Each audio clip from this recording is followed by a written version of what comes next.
నమస్తే, welcome to our channel. నేను సౌజన్య. ఆంధ్రప్రదేశ్లో పోలింగ్ అయిపోయిన తర్వాత కూడా ఈవెన్ ముందు నుంచి కూడా నెక్స్ట్ వచ్చేదంతా కూటమి, టీడీపీ ప్రభుత్వమే గవర్నమెంట్ ఫామ్ చేస్తోంది. ముఖ్యమంత్రిగా అయితే చంద్రబాబు నాయుడు గారే ఉంటారు. బట్ హోమ్ మినిస్టర్ ఎవరు అవుతారు, ఎవరు అయ్యేటువంటి అవకాశం ఉందని చెప్పేసి టీడీపీ క్యాడర్లో చాలా ఇది చర్చగా నడుస్తోంది. ఈవెన్ కంప్లీట్గా చెప్పాలంటే ఆనందోత్సాహాల్లో ఉన్నారు. మరి ఏంటి, ఎవరు అవ్వబోతున్నారు? ఈ అంశానికి సంబంధించి మనతో మాట్లాడడానికి, వారి విశ్లేషణని మనతో పంచుకోవడానికి ఈరోజు మనతో పాటు ఉన్నారు senior journalist, senior political analyst CS Rao గారు ఉన్నారు. వారితో మాట్లాడదాం. నమస్తే రావు గారు. నమస్తే. టీడీపీ క్యాడర్ అయితే చెప్పాలంటే ఆనందోత్సాహాల్లో ఉన్నారు. నెక్స్ట్ సీఎం అయ్యేది అయితే మాత్రం 2024లో చంద్రబాబు అవుతారు. బట్ హోమ్ మినిస్టర్ ఎవరు అవుతారు అనేటువంటి చర్చ సాగుతుంది వాళ్ళల్లో. ఎవరు అయ్యేటువంటి అవకాశం ఉంది? సో ఒకటి ఏంటంటే, చాలా మంది అనుకోవచ్చు ఏంటి అతిశయోక్త, ఫలితాలు రాకుండానే ఇలా చెప్తున్నారని. అన్నము ఉడికిందా లేదనేది 2 మెతుకులు పట్టుకుంటే తెలుస్తుంది. అలాగే పోలింగ్ రోజు ఓటర్స్ ఎంత కసిగా ఓటేశారు, ఆ ఓటింగ్ సరళిని బట్టి చూస్తే కనుక రాబోయేటువంటి 4వ తారీఖున 15 రోజులు ఉంది, ఇంకా 15 రోజులు ఉంది, జూన్ 4వ తారీఖున రిజల్ట్ ఏ విధంగా ఉంటాయి అనేది ఎక్స్పెక్ట్ చేయొచ్చు. ఎక్స్పెక్ట్ చేసి చాలా సంస్థలు కూడా రిజల్ట్ ఇస్తున్నాయి. అఫీషియల్గా కాకపోయినా కానీ అన్అఫీషియల్గా రిలీజ్ చేస్తున్నాయి. దాని ప్రకారం ఏంటంటే తెలుగుదేశం పార్టీ అధికారంలోకి రాబోతుంది. కూటమి, తెలుగుదేశం దాని కూటమి భాగస్వామ్య కూటమి అధికారంలోకి రాబోతుంది. అంటే చంద్రబాబు నాయుడు సీఎం కాబోతున్నారు అనేది స్పష్టత ఉంది. అవును. అయితే ఆయన క్యాబినెట్లో ఈసారి ఎవరెవరు ఉండబోతున్నారు అనే దాని మీద సీరియస్గా చర్చ జరుగుతుంది. ఎందుకంటే ఆల్రెడీ గెలిచేటువంటి పరిస్థితులు, గెలిచే వాతావరణం కనిపిస్తుంది కాబట్టి ఎవరికి వాళ్ళే తమ ప్రయత్నాలు చేసుకుంటూ ఉన్నారు.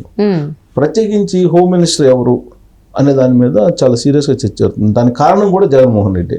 2019 నుంచి ఇప్పటి వరకు ఆయన చేసినటువంటి వ్యవహారాలు చూస్తే మాజీ మంత్రులు ఎవరైతే ఉన్నారో అచ్చెన్నాయుడు కానీ, కొల్లు రవీంద్రన్ కానీ, వీళ్ళందరినీ వరుసగా అరెస్ట్ చేయించారు. మాజీ ఎమ్మెల్యేలు జేసీ ప్రభాకర్ రెడ్డి కానీ, లేదంటే దూలిపల్లి నరేందర్ కానీ, దెందులూరు ఎమ్మెల్యే మాజీ ఎమ్మెల్యే ఆయన్ని కానీ, ఇట్లా చాలామందిని అరెస్ట్ చేయించి నానా రకాలుగా హింస పెట్టి లాస్ట్కి వాళ్ళ మీద ఏమన్నా కొన్ని ఛార్జ్ షీట్ వేశారంటే ఒక్కళ్ళ మీద కూడా ఛార్జ్ షీట్ వేయలేదు ఇప్పటి వరకు. సో అంటే అవి ఫేక్ కేసులు, కేవలం కక్ష సాధింపు అనేది తెలుగుదేశం పార్టీ వాళ్ళు భావిస్తున్నారు. సో ఫస్ట్ నుంచి ఏం చెప్తున్నారు, మేము అధికారంలోకి వచ్చిన తర్వాత వడ్డీతో సహా చెల్లిస్తామని చెప్పి తెలుగుదేశం పార్టీ వాళ్ళు అనేక వేదికల మీద నుంచి చెప్పారు. ప్రత్యేకించి లోకేష్ ఏం చెప్పారు, తెలుగుదేశం పార్టీ జాతీయ ప్రధాన కార్యదర్శి రెడ్ బుక్ ఉంది, ఈ రెడ్ బుక్లో ఎవరెవరిని ఏం చేయాలో లిస్ట్ ఉంది అని చెప్పి పోలీసులకు కూడా వార్నింగ్ ఇచ్చారు ఆయన. అంటే ఎవరైతే జగన్మోహన్ రెడ్డి సేవకుల్లాగా, వైఎస్ఆర్ కాంగ్రెస్ పార్టీ కార్యకర్తల్లాగా వ్యవహరిస్తున్నారో ఆ పోలీసులకు సంబంధించినటువంటి లిస్టు కానిస్టేబుల్ దగ్గర నుంచి ఐపీఎస్ల దాకా ఉంది అని చెప్పి ఆయన ఆల్రెడీ అనౌన్స్ చేశారు. బహిరంగ సభలోనే చెప్పడం జరిగింది. సో ఇప్పుడు ఆ రెడ్ బుక్లో ఉన్నటువంటి వాళ్ళందరూ కొద్దిగా ఈ ఎలక్షన్స్లో జగన్మోహన్ రెడ్డికి సర్వశక్తులు ఒడ్డి పనిచేశారు. దాంట్లో భాగంగానే ఇప్పుడు జరుగుతున్నటువంటి గొడవలు మనం చూస్తున్నాం కదా. ఈసీ కూడా పిలిచి చివాట్లు పెట్టింది డీజీపీకిను చీఫ్ సెక్రటరీకి. ఆంధ్రప్రదేశ్ చరిత్రలో ఫస్ట్ టైం ఇది. ఒక చీఫ్ సెక్రటరీను డీజీపీని పిలిచి ఢిల్లీకి కేంద్ర ఎన్నికల సంఘం చివాట్లు పెట్టడం అనేది ఫస్ట్ టైం. ఓకే, సరే, అది కూడా జగన్మోహన్ రెడ్డి హయాంలోనే జరగటం అద్భుతం, మర్చిపోలేనటువంటి సంఘటన.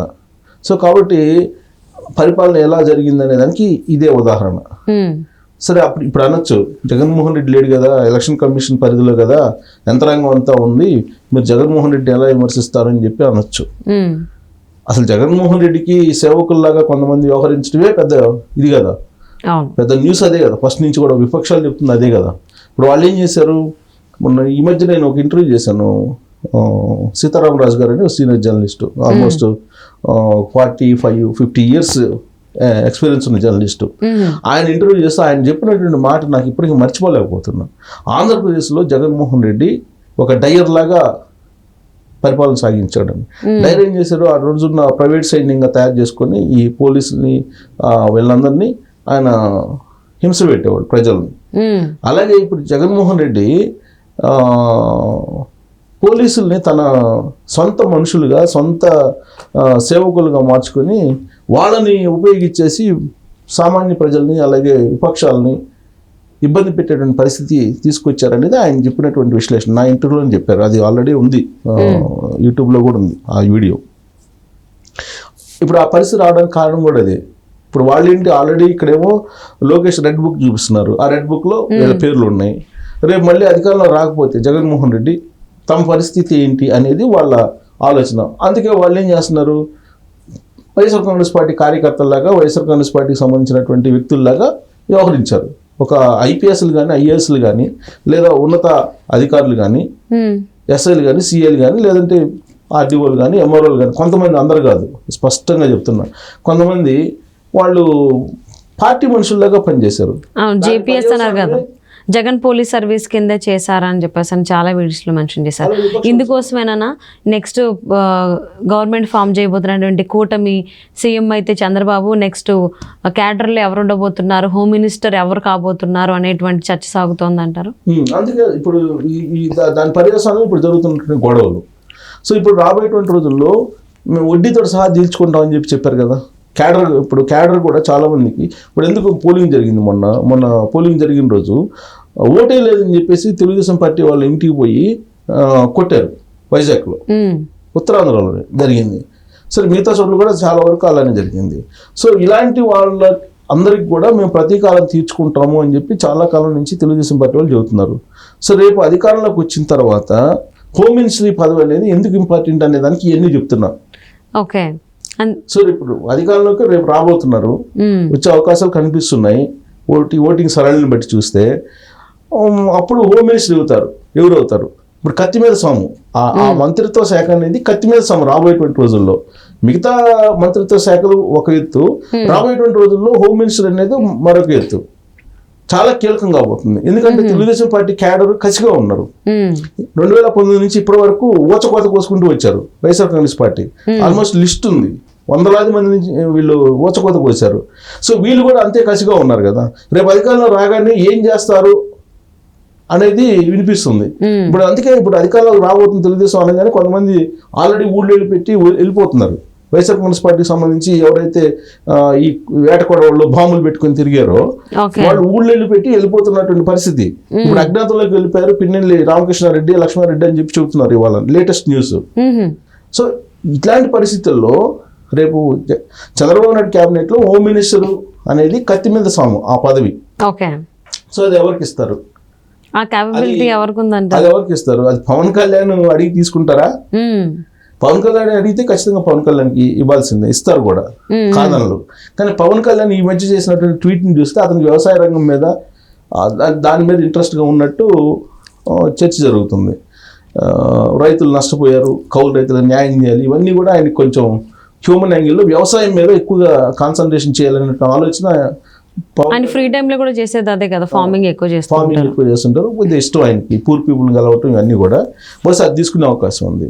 అయితే హోమ్ మినిస్టర్ ఎవరు అని అంటే అచ్చెన్నాయుడు, తెలుగుదేశం పార్టీ ఏపీ అధ్యక్షుడు, సీనియర్ పొలిటీషియన్.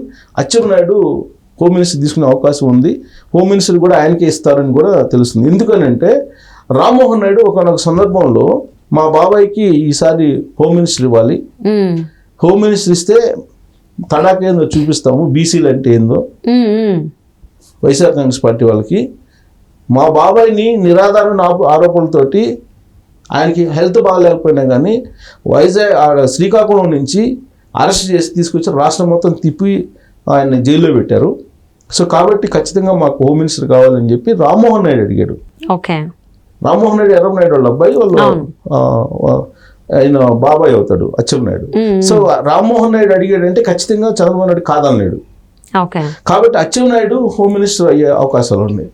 అయిన తర్వాత బీసీలకి ఇవ్వండి, బీసీలను టార్గెట్గా చేసుకొని జగన్మోహన్ రెడ్డి అరెస్టులు చేశాడు, కొల్లు రవీంద్ర కానీ వీళ్ళందరినీ కూడా. సో బీసీలు అంటే ఏంటో చూపిస్తాము, మాకు కావాల్సింది అని చెప్పి అడిగారు ఒక బహిరంగ మీటింగ్లో. దానికి మౌనం అంగీకారం లాగా చంద్రబాబు నాయుడు కూడా కామ్గా ఉన్నాడు. అంటే హోమ్ మినిస్టర్ అచ్చెన్నాయుడు అయ్యే అవకాశం ఉందని చెప్పి తెలుగుదేశం పార్టీ వర్గాల్లో జరుగుతున్నటువంటి చర్చ. సో ఎలక్షన్స్ వరకు అయితే ఎవరు గెలుస్తారు అని చెప్పి అనుకున్నారు, అది డిసైడ్ అయిపోయింది కాబట్టి నెక్స్ట్ స్టెప్ వేశారు. సో క్యాడర్లో ఎవరు ఉండబోతున్నారు, అందులో హోమ్ మినిస్టర్ ఎవరు ఉండబోతున్నారు అనేది చూద్దామండి. ఎవరు ఉండబోతున్నారు అని ఎవరు ఎలాంటి రిటర్న్ గిఫ్ట్స్ గట్టిగా ఇస్తారనేది చూద్దాం.